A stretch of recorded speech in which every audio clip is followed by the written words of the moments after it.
And do you know how many patients I see that come in, why are you here today? Well, I want to get a real eye exam. What do you mean?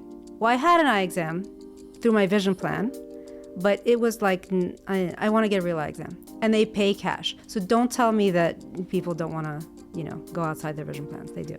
Hey, eyes and shine, they're my friends and colleagues, and welcome to the I Give a Damn podcast, brought to you by Fluorescene Media, the sim company behind ODs on Facebook. Today's episode is sponsored by Bausch & Lomb Blink NutriTears. If you have not seen or heard of Blink NutriTears yet, Blink NutriTears is a new clinically proven supplement for dry eyes and is designed to help hydrate the eyes from within for long-lasting comfort. Developed with the expertise of both eye care and nutritional experts, Blink NutriTears features a unique formula of antioxidants, including that of lutein, zeaxanthin, vitamin D, and curcumin. And unlike many other supplements, it does not contain omega-3. As shown in a clinical study published in Frontiers in Ophthalmology, Blink NutriTears provided noticeable, continuous symptom relief within just 2 to 4 weeks. And it was able to do this by addressing dry eyes from the inside out, promoting healthy tear production and reducing patient discomfort. So, if you're looking for a first-line protocol for your dry eye management plan, then Blink NutriTears could be what you've been searching for.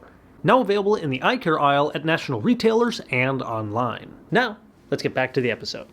Today, we are joined by none other than Dr. Viola Kanevsky. Dr. Kanevsky has really an incredible story of how she found optometry, and she's gained some amazing insights over her career that she shares with us today. She clearly has a deep passion for the profession of optometry and clearly gives a damn about the communities which she serves. So I think we're all going to get a lot out of this conversation today. So without further ado, here we go with Dr. Viola Kanevsky.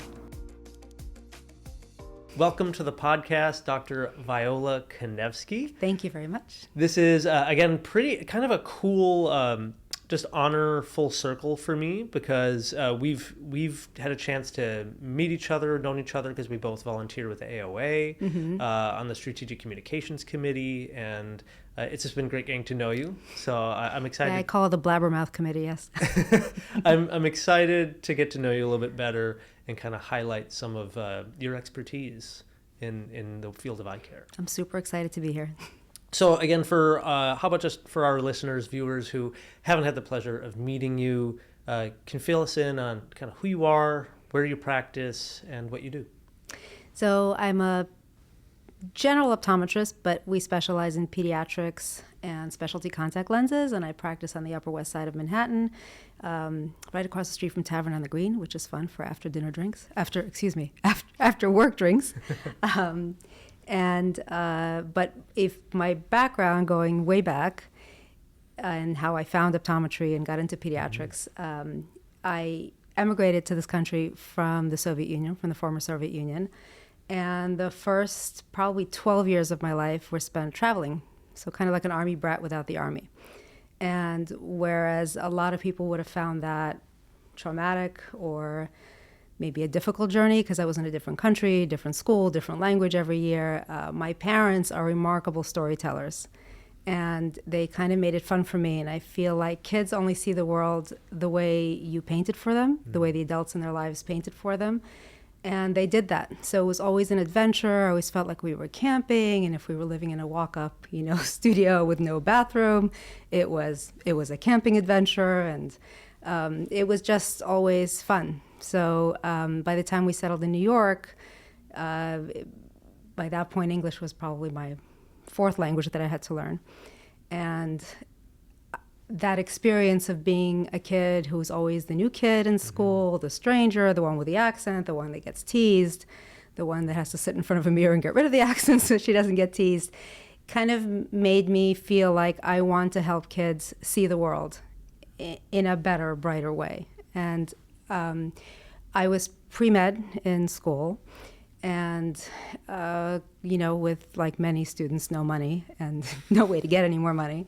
So having maxed out in undergrad all my credit cards and my scholarships, I kind of looked around and said, all right, I'm just not going to make it financially through med school. So what's shorter and what can I find? So I didn't know about optometry at all. I went with my dad to his optometrist one day for his eye exam, and he went on for literally an hour about how great of a field it was and how he loved coming to work every single day of his life. And he had me hooked up to the point where he said, oh, and by the way, this is a great field for women. At which point I got super insulted, because why should one field be better for women than for men?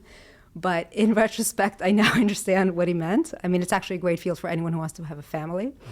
But I applied, and I looked around and I said, all right, where can I apply to that I will be able to afford? And that was SUNY. So I applied to SUNY, and I got in, and here we are today.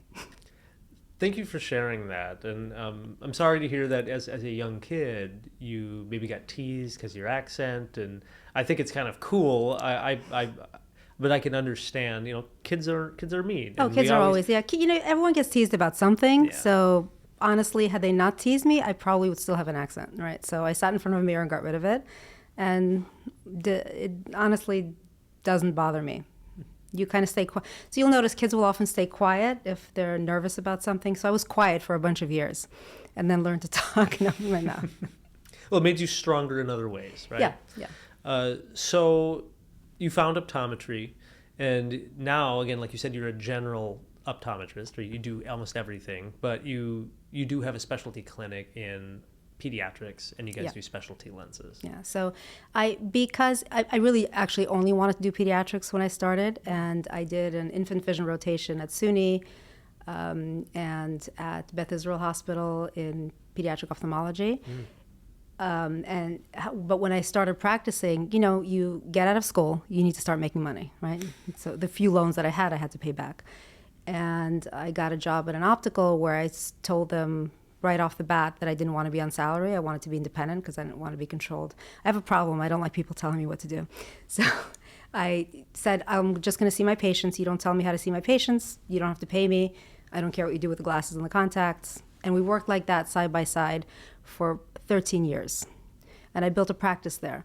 But I couldn't see just kids. But to build that practice, or to build the pediatric part of it, I sent a letter to all the pediatric ophthalmologists in the area saying that I specialize in infant contact lenses for aphakia and pediatric contacts. And one of them called me and said, what do you mean by pediatric?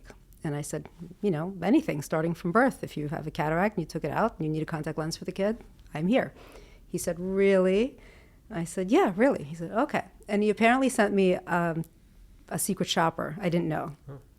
And an older kid for their first set of contacts, not a baby. And I guess he got rave reviews, but at that point, we could no longer fit the patients in. There's a big clinic on the west side. Sure. They have several locations, and they didn't want to do contacts in their practice, so they needed someone to refer to.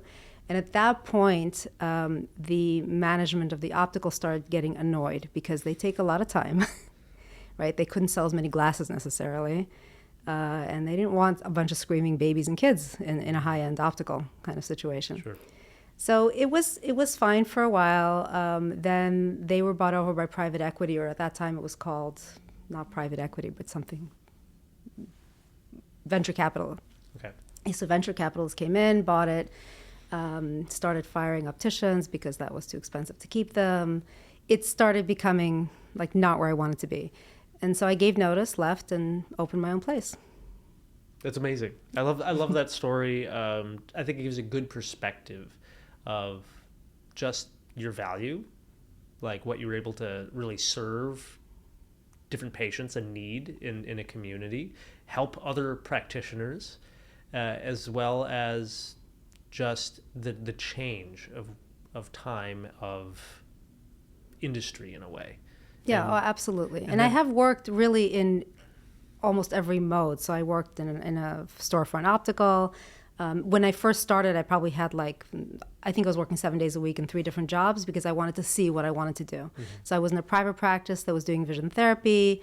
I didn't love that as much. I was in another private practice.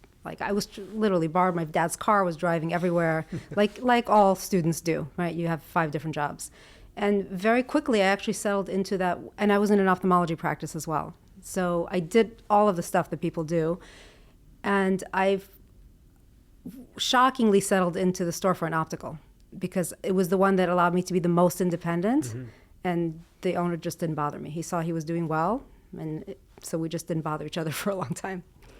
How did you know, even early on in your career, that pediatrics was your flavor, was your passion? I've, like my parents, love telling stories, and I love playing with kids. It's just fun for me. So I'm not the kind of person that likes to be serious all the time, although I can come off as serious. But if you give me a kid, right, I've always got a puppet in my pocket. It's just they're fun. It's very easy to suspend disbelief with them, and so they don't know what to expect from an eye exam or any kind of doctor. And so it's always fun to go in there and play a game. You literally, come take them by the hand and say, we're going to go play. And they're like, what? And I thought we were having an eye exam. No, we're just going to go play games. And so it's just fun, and you play games with them. And I enjoy that. I feel like we have such an amazing field. It's such an instant gratification field. Like, well, here's the glasses, here's the contacts, and the kid can see all of a sudden, right? Like instantly. So what other field does that, right? What other medical field really does that like that? Right. So like this instantly. And it sets up the kid for an easier time learning in school. Their behavior improves, right. Almost instantly. You have contact, their parents are happier, and of course their parents are thrilled, because what parent doesn't want someone to play with their kid for 30 minutes, right? With finding pediatrics and just your experience over the years, diving into all of the research and staying up to date and really living and learning how to take care of kids, because in my experience I find like pediatrics specialists, optometrists specializing in pediatrics, sometimes are a little rare to find. I think people are scared of kids. I'm not sure at what point in our lives we lose that inner child and become scared of that, because that was you, right? Everyone was once a child. Mm-hmm. There's no such thing as someone who wasn't.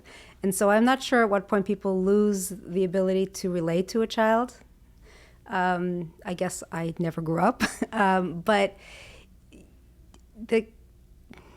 I'm not sure why people are scared. I think they think people like order and like cookbook kind Sure. of methods of doing an exam. Follow the instructions. And the one thing you can't really do with a cookbook method is examine a child, because if they're not in the mood to take acuities, you got to switch to a different test. And if you can't do acuities this way, you got to think on your feet, like, how am I going to do it a different way? And if they're scared of the light, then you got to figure out a different way to test their pupils. Or maybe they didn't want to go into the exam room with you, so you got to figure out how to examine them in their stroller or outside or wherever. Just follow them, and you can still check their eyes.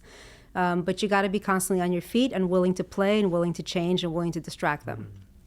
And I think people are scared of, well, that's going to take 3 hours, and I don't have that kind of time in my clinic, and they're annoying, and they're going to cry, and then what happens?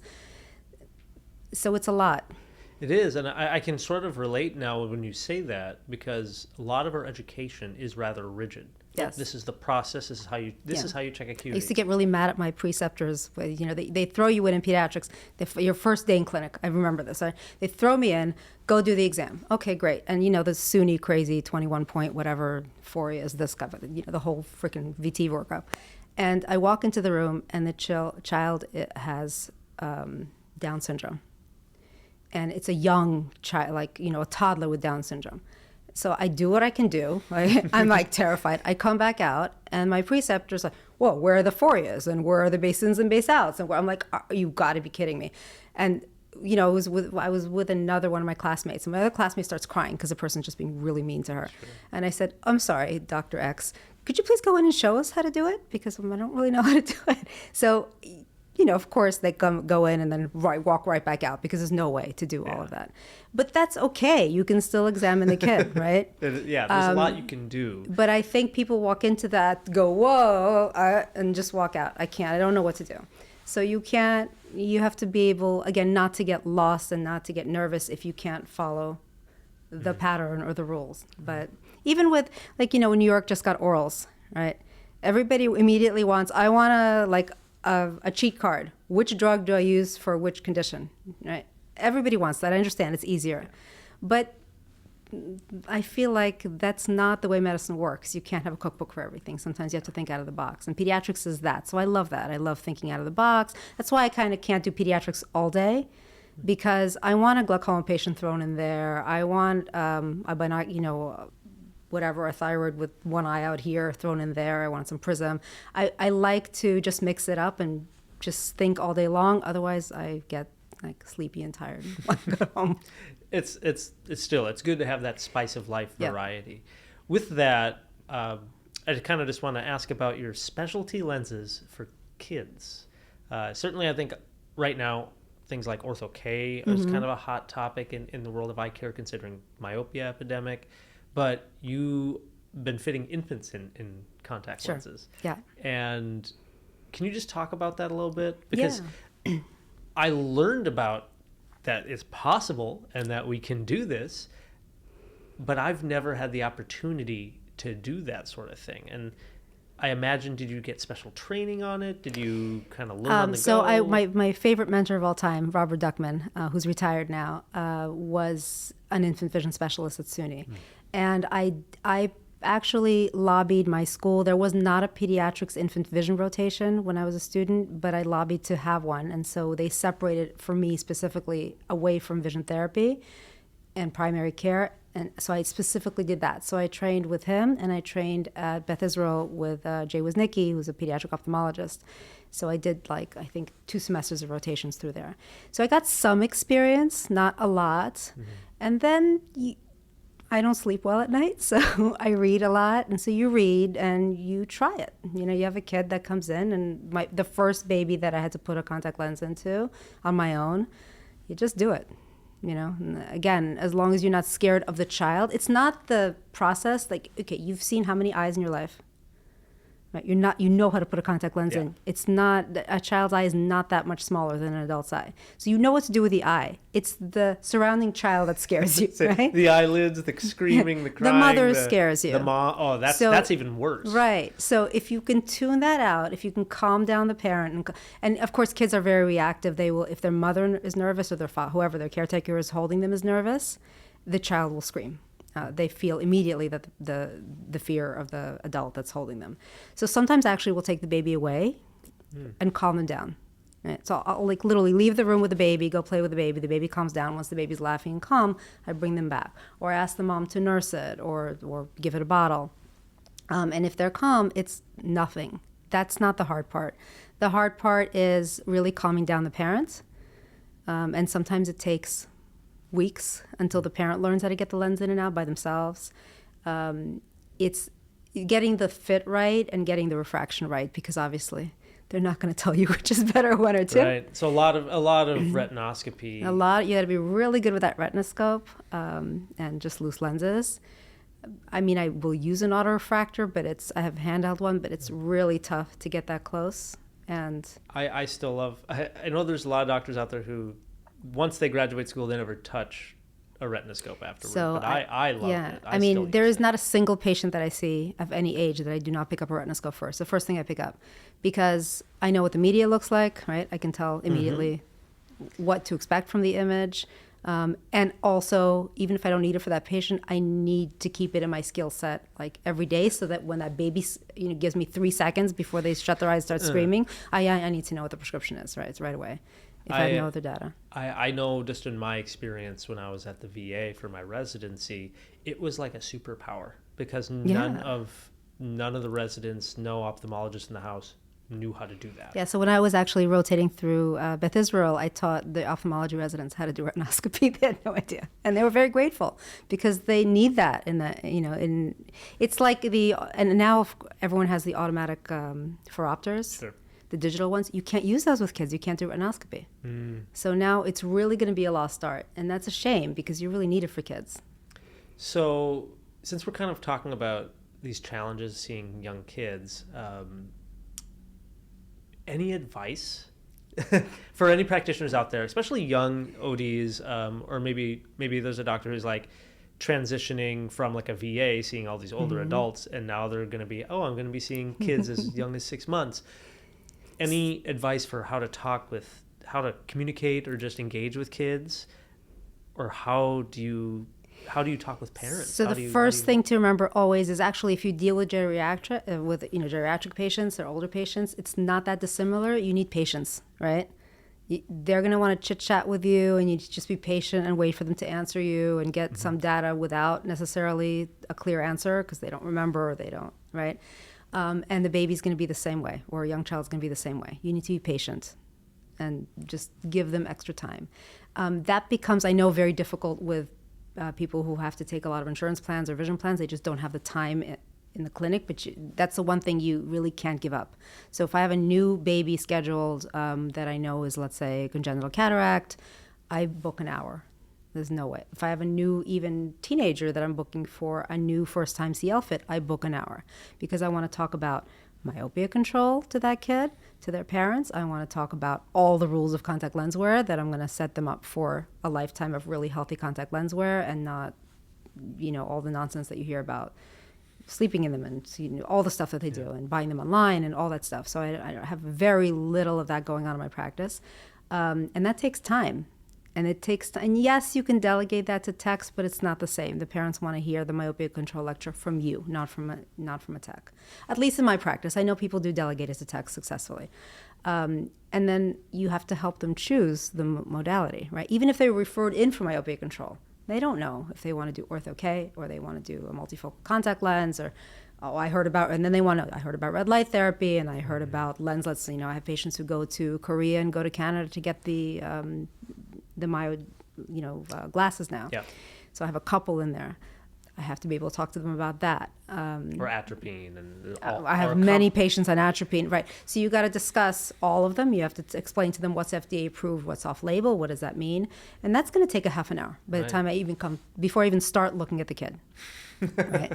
So there's no way to go about that. So I will sometimes schedule, and by the way, I'm not doing a routine exam at that visit. That's a separate visit. Right. So just the contact lens fitting is an hour. And again, because I can charge appropriately for my time, because I don't have to deal with vision plans, I can do that. And then I'm happy, the kid's happy, the parent's happy, you get many more referrals. That's how you build a clinic. I really love that. Yeah. Just because you briefly mentioned it, I'm curious of your opinion right now of what's going on with the red light research. I've been diving into creating CE lectures to kind of bring optometrists up to speed on all that's going on with red light, because there's a lot. But specifically, the few studies that have come out on like red light for myopia control. I think it's very early. I think the concept is probably, like, how do we come up with this kind of, why would you do red light? Well, we know that full spectrum light is necessary for the proper development of the eye. We know that kids who spend at least 4 hours a day outdoors are half as nearsighted as the ones who don't. So then you kind of extrapolate, well, maybe because they're indoors and they're staring at screens, that's a lot of blue light. So what are we missing? The red spectrum, right? There's other red light that's used, that's been used for sleep clinics. And I mean, the red light has been used for many other things. I think it's too early to tell what's going on. Honestly, I haven't seen like a really good study yet.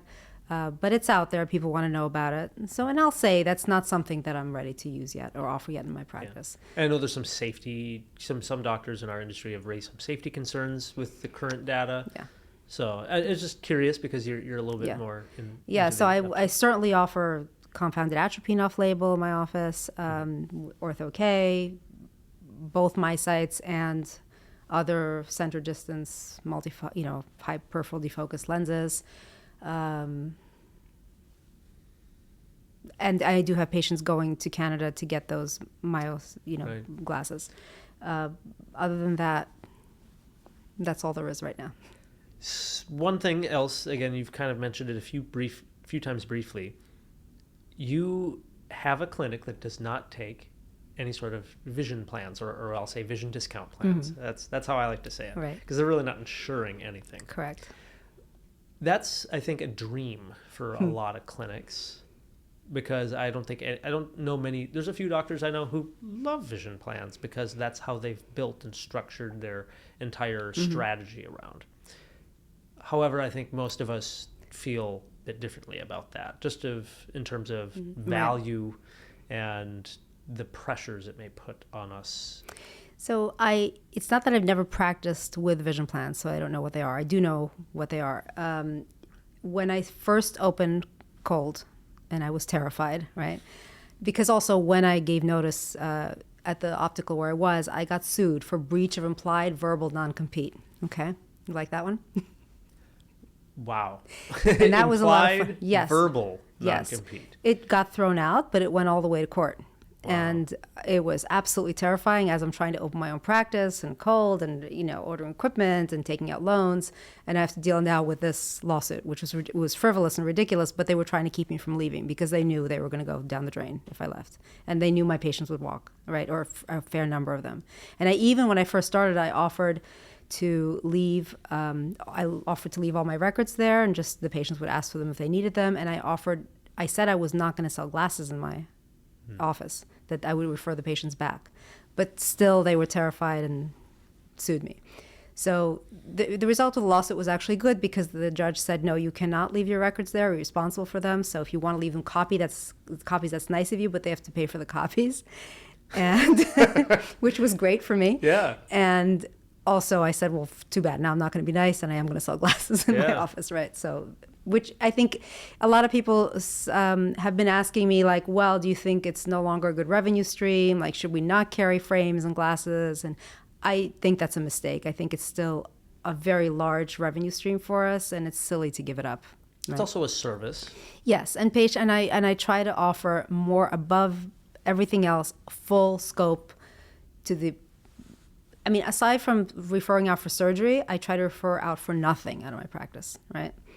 And one day maybe I'll go back to school and learn to be a surgeon. But for now, that's what's going on. But if you built that trust, you built that trust with your patients, and you've put a lot of time into that, and they have that commitment to you. Yes. So why not offer every service you can? I think so too. It's easier for everyone involved. So when I opened Cold, I did put myself on many panels, medical panels, and the only vision plan I took was VSP at the time. Within a year, I became so frustrated with it because, at least in Manhattan where I am, the patients that have VSP, because they're used to shopping around, I didn't have patients like this before. My patients came to me for my opinion and my advice and followed it and did what I told them. That's what I was used to. All of a sudden, you have patients walking in because we have VSP, right? So you get referrals in, which is great. I think that's why people sign up for these plans. And they want to shop around. They waste your optician's time for 3 hours picking out frames, and they want to see how much they are. Then they want to go somewhere else to see how much they can get somewhere else. You have to look at their plan and see what they're... I mean, it was like a horrible headache. And I didn't have time in the day to see my regular patients, right, who were willing to pay cash. And then, you start booking out 3-4 weeks ahead. And I didn't want to work 5 days a week, frankly, right? I was perfectly happy working 3.5, 4 days a week. Mm-hmm. But now I just didn't have time in my schedule for just enjoying my work instead of haggling with patients about the cost of their frames and lenses. And, they all want to know, what are we entitled to on my plan? I'm like, you're entitled to see well. I will help you do that. I don't know what you're entitled to. I'm not a used car salesman, right? So I called up VSP and I said, look, and then to make matters worse, at the end of the year, we get this, I forget what it is, like a chargeback, I want to say, right? We owe them money for some bizarre reason. So I called them. I'm like, what do you mean we owe you money? And they said, well, because you returned a bunch of lenses and had them redone, but you should have dispensed them. I'm like, well, they were wrong. They were not within the ANSI standards. We don't dispense glasses that are not. And they said, no, you have to see if the patient adapts first. I said, I absolutely do not. I have to see if the patient adapts first. I want it made properly the way I prescribed it. Okay. So he said, well, also, I said, we're not making any money on this. I don't see the point of taking this plan. Can you raise the fees? And the guy said, well, no, because you're not doing it correctly. You have to upsell. I said, I have to what? Now you have to upsell. You have to sell coatings and this. And I said, I'm not in the business of upselling or downselling anything. Again, I recommend to the patient what I think they need, and that is it. Period. The end. I'm not in the business of selling used cars. So I want you out of my practice. Well, no, I think this is a mistake. You're going to lose a lot of patients. I said, that's fine. My 14-year-old son at the time did the calculation for me and said, look, Mom, you complain about it every single day. If 40% of those patients never come back, never cross your threshold again, if 50% of them never cross your threshold again, you're still better off because the amount that your cash-paying patients pay you makes up for that difference, and now you have time to see them, right? You're not rushing them out. Mm-hmm. Because when you rush them out, they can't sit and talk to you and then therefore pick a frame that they like or a pair of glasses they like or get contacts from you because they feel rushed, so they're going to go somewhere else. And sure enough, yes, did we lose volume? Absolutely, we lost volume. And our net went up significantly that year. And I wanted to lose volume. Again, I don't see the point of doing exams every 15 minutes. I don't enjoy it. My patients don't enjoy it. You don't build a practice that way. And so that was it. It was just 1 year. And then I slowly, one by one, dropped every medical plan as well, except for Medicare, because I feel bad for patients. And, so I still take Medicare, although I no longer take new patients, but my patients that age into Medicare, I will accept their Medicare.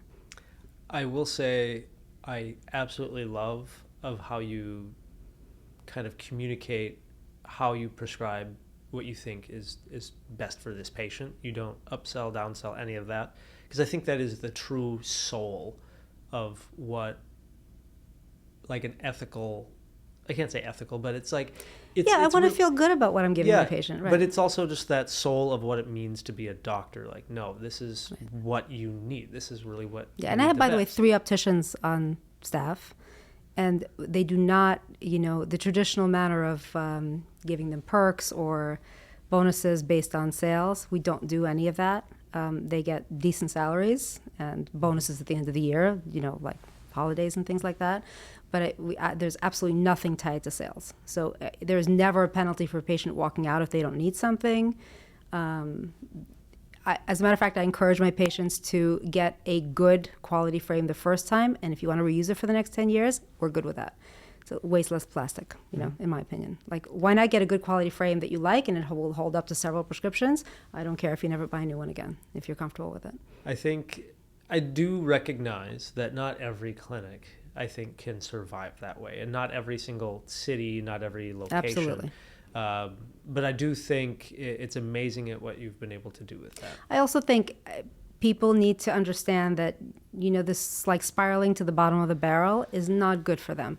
So there are certain plans that I understand that they think they're providing a service to patients, but the vision plans are using you as a commodity to sell to employers.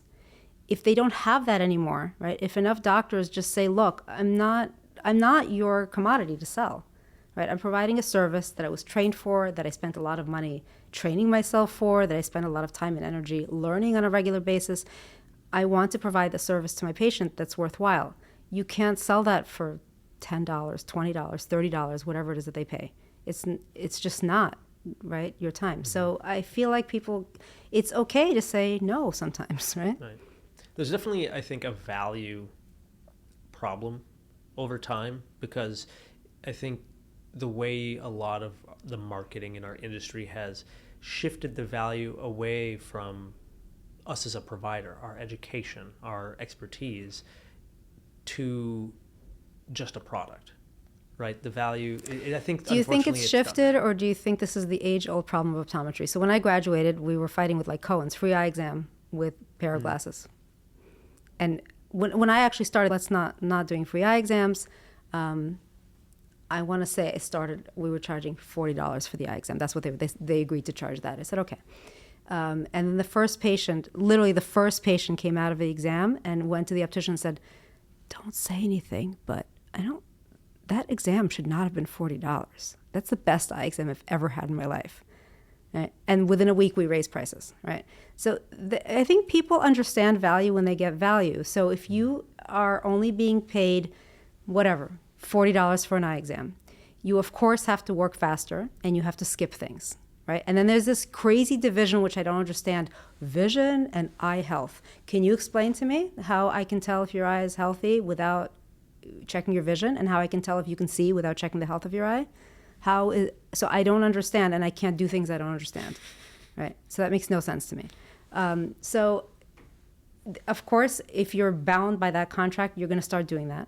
Your exams, your patients don't feel like they got your time, so they're frustrated because they don't. So if I can understand the difference between vision and eye health, how can the patient understand that? There's no way to. I'm sorry, I cannot explain that to anyone. So all you're doing is fighting all day with why you're going to charge their medical as opposed to their vision, which is what all these doctors do. Mm-hmm. So the patient leaves unhappy. And do you know how many patients I see that come in? Why are you here today? Well, I want to get a real eye exam. What do you mean?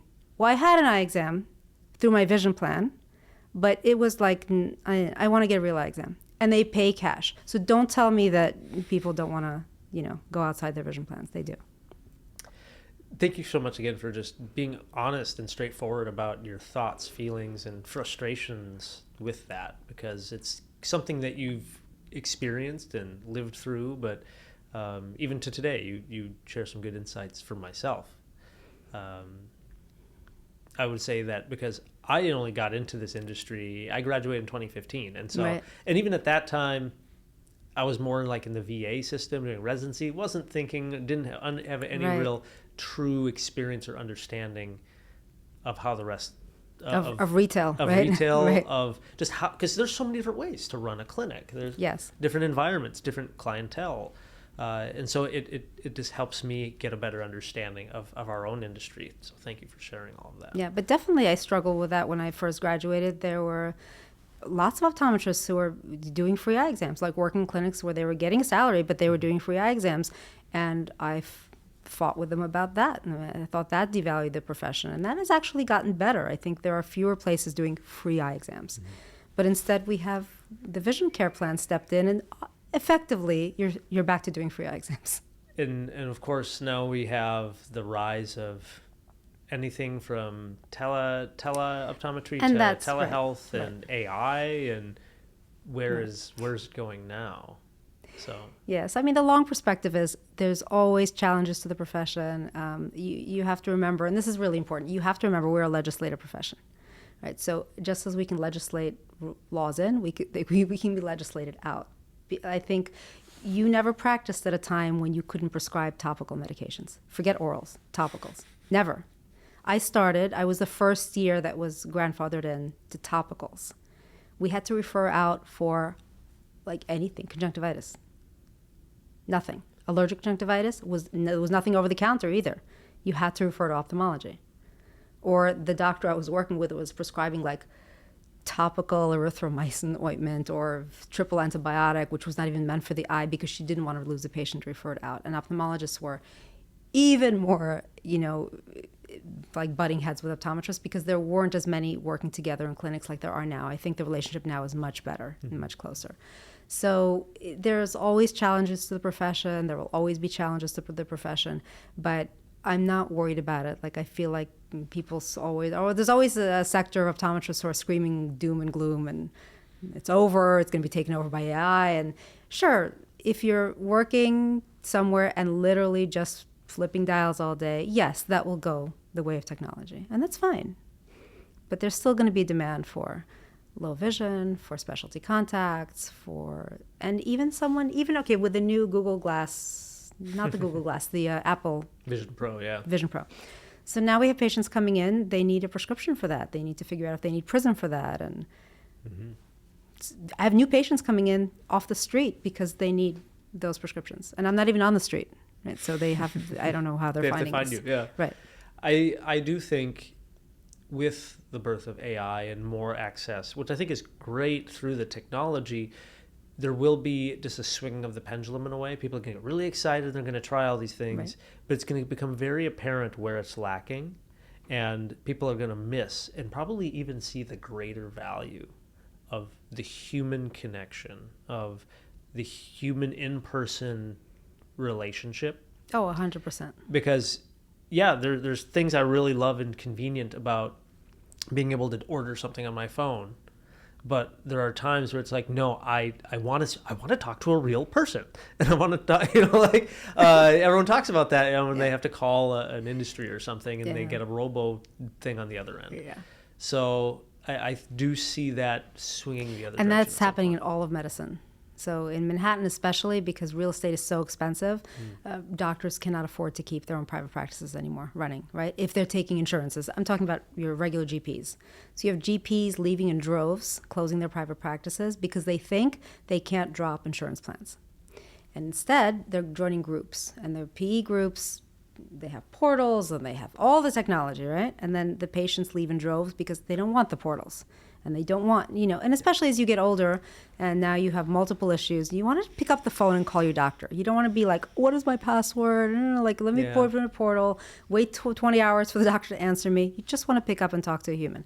So now we have, filling that gap, lots and lots of new, what do you call those practices? When you pay for... Concierge? Yes, thank you. Concierge practices popping up. Like there's about 10 new ones on the West Side that opened within the last several months. And it's interesting. They're busy and they're almost immediately booked with patients. So, I know we live in a wealthy area, but people are willing to pay an annual fee that comes close to $10,000 because they want to just be able to pick up a phone and talk to their doctor and make an appointment. So that's crazy, right? And just to put in that perspective as well, though, like my insurance premiums are already like near half that, right? Yes, but they still have insurance, right? They still keep insurance because you have to. Otherwise, you can't get into a hospital. Catastrophic and things like right. that. So I just switched my husband over to concierge practice because his doctor closed and we loved him and he's great, but now you can't reach him ever. So I know exactly how it works. It's very interesting. So he can go see the doctor anytime he wants, as many times as he needs to. They bill his insurance, meaning you pay just the annual fee. And then they submit the visit to the insurance. And so once we get up to whatever our deductible is, we can actually get reimbursed for those visits. So it's not going to be truly $10,000 for the year. No, we don't go to doctors that much. But if you do have someone that goes a fair amount, if they've got a chronic condition, you can. It's probably just a little more than you would pay in co-payments and so forth. But I think I remember seeing a doctor, and I've got 5 questions about little things. I've got something over here on my skin, or I've got this other question I have, or just this curiosity about health. They literally come in and say, "You get 1 question." It's outrageous. They've got 5 minutes. It's outrageous. And they spend most of the 5 minutes not even looking at you. They spend time looking at this. Figuring out their EHR. Figuring out the EHR. And then they look at me like I'm crazy because they're like, "You're young and healthy. All my patients are like 80 and dying. Why are you here?" And they don't take me seriously. So I'm like, and then I get a bill for $500-$600. Correct. like what was that? What was that correct. about? So... Yeah, so I see a concierge doctor as well, but she's my patient, so she doesn't charge me concierge fees. We kind of exchange services. But it's a win. She's not taking new patients either, so I couldn't get my husband in there, but she found him this doctor, and he's great. And guess what? He's been going regularly to doctors for years. It's not like someone who doesn't go or doesn't take care of themselves. And all of a sudden, this concierge doctor who spent an hour and a half with him at the first visit, all of a sudden ordered a bunch of blood work, and now we're worried about a bunch of things because no one ever checked for this before or bothered to look that his calcium was high. And what is that? Right. So, it's easy to say like, okay, you get one problem, but how do you know what your one problem is? What if you have another problem that they're just not going to find? And what happened to preventative medicine? Right. So I feel like eye care is the same way. We're not going in the right direction here. Well, not to change the subject too hard, but I know we were talking before we started about kind of like what you give a damn about. And I know you have a passion for something outside of just optometry. I would love for you to share that. Yeah, so thanks for mentioning that. My mom and her husband, who's passed away, my stepdad, are artists and installation artists. So they built big, huge projects that are very interesting. And many years ago, they built a project, a ship in Siwa, Egypt, on an oasis. And they noticed while they were building it that the local kids in the village there, were playing soccer with the boys that they brought from Manchester to help build the ship. And they couldn't speak the same language. And they completely different religions, completely different backgrounds, everything. But they got on the soccer field and they played. And then they kind of showed them and they started working through art together and they made friends and they kept in touch, which was really nice. And we turned this into a family project, which we've been running for many years, called the Ship of Tolerance. And so we bring kids together from different cultures, different religions, different backgrounds, socioeconomic backgrounds, and have them work for about 6 months in tolerance workshops where we give them a piece of canvas and they have to work together and draw what it means to them to tolerate someone, not to like someone or be friends with someone or believe in what they believe, but just to tolerate their differences and still be okay with each other. And then we pick 180 of the best of those drawings. They work in groups together on these drawings.